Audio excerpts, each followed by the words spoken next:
We'll also be talking about bird flu. The CDC confirming the first case has been found and contracted in a child in California here. I want to put this up. Take a look at this.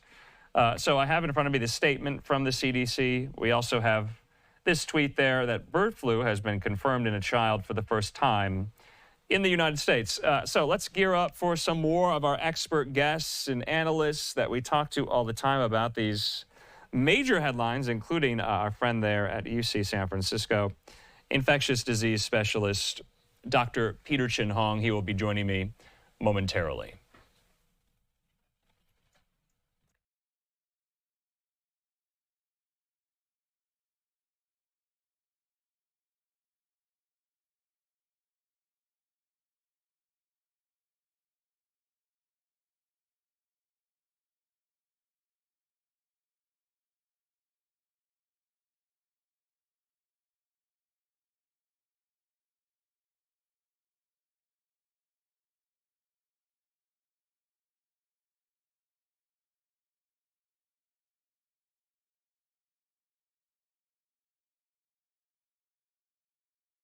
All right, as we continue to get some of these guests ready to go, like I said, let's go to this health headline that is important. We've been covering some of the bird flu cases throughout the course of the last few months, but they have only impacted and infected adults. The news today is that a case has been confirmed in a child for the first time. This is according to the CDC there, a child in California. The first reported avian influenza infection in a child in the nation. An investigation now, though, into how the child was exposed to the virus in the first place is going on. The CDC has it. Let's put that up here. CDC has confirmed an H5 bird flu case in a child in California. The patient had mild symptoms, received flu antivirals, and is recovering.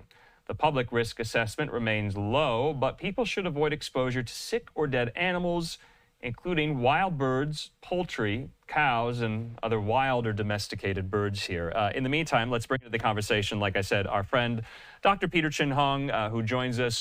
Doctor, always good to see you here. You're going to help us make sense of this. We've talked about these several cases of adults being contracted with bird flu, and now a child. How does this happen, and how concerned are you?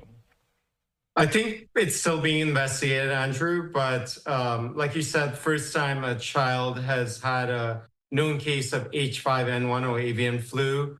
And so far, all the other cases in the dairy outbreak have been dairy workers from milk splashes.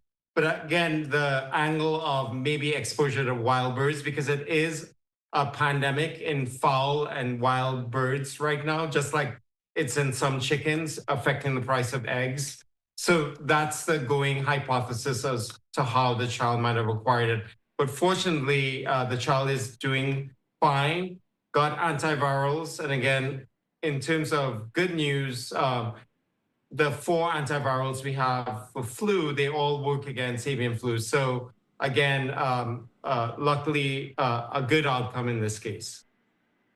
Good outcome, yeah, because we're learning as well. Follow-up testing showed the child was negative for bird flu, but did show positive for other common respiratory viruses, like you mentioned here. Concerning nonetheless, though. I mean, it is scary when you get something like that because it is so obscure and so random here.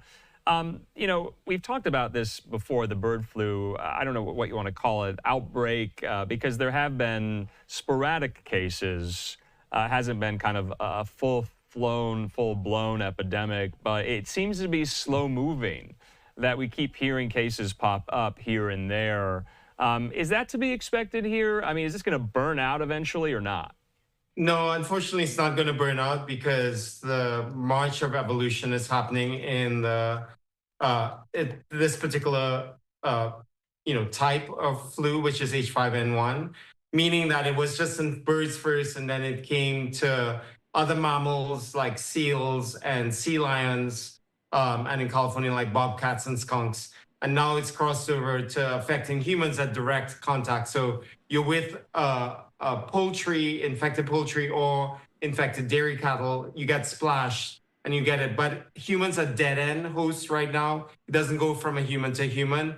I think what we're worried about is that it continues to evolve where the virus can unlock the insides of a human and enter the bloodstream. So far, it's kind of just staying on the outside.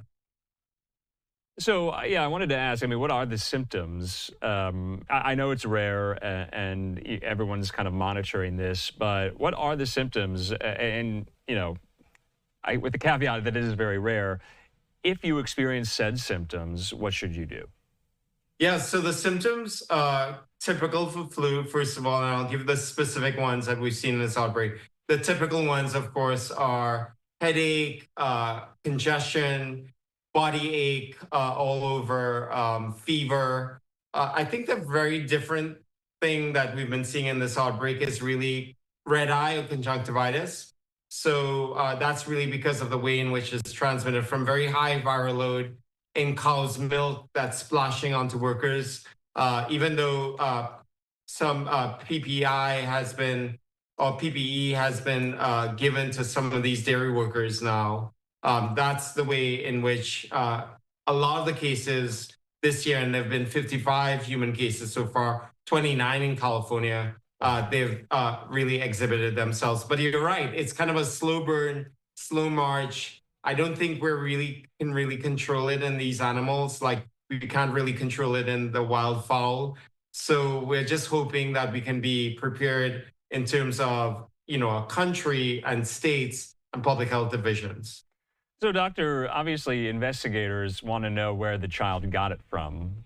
And they kind of have to play detective. Now, determining whether or not or where the child contracted bird flu from, if they do figure it out, can they use that origin point, that information, to stem more cases in the future or not? Is it solitary and specific to just the child's case? I think that's a great question, Andrew, because I think in the best case scenario in the world, you can figure out where things come from. It's so relatively rare in humans still right now, and then do contact tracing and try to nip it in the bud. But because of many forces, it will take a while to get into. We can't really get a good denominator in dairy cattle, for example, even poultry farms, to know all the cows that are affected and trying to keep them away from the unaffected cows. So I think right now it's we're doing the best that we can. Some states are better than others. Like Michigan was really good in trying to identify how many dairy workers, for example, have no symptoms. California is doing a good job, but it's not very uniform. Okay. And for that reason, I think that we're kind of stuck between a rock and a hard place. Can you die from bird flu, doctor? Well, there have been about 889 cases in the last 30 years in the world, okay, and about 52% of people have died. Luckily, in the US with this particular outbreak, nobody has died, but it could potentially be very serious. And the reason is that our immune system is not used to this kind of virus, but it's not doing a great job of getting into our body yet. All right, Dr. Peter Chin-Hong, as always, thanks for helping us make sense of these very complicated health questions, especially regarding bird flu. And we'll talk soon. Have a good weekend. You too, Andrew. Thank you.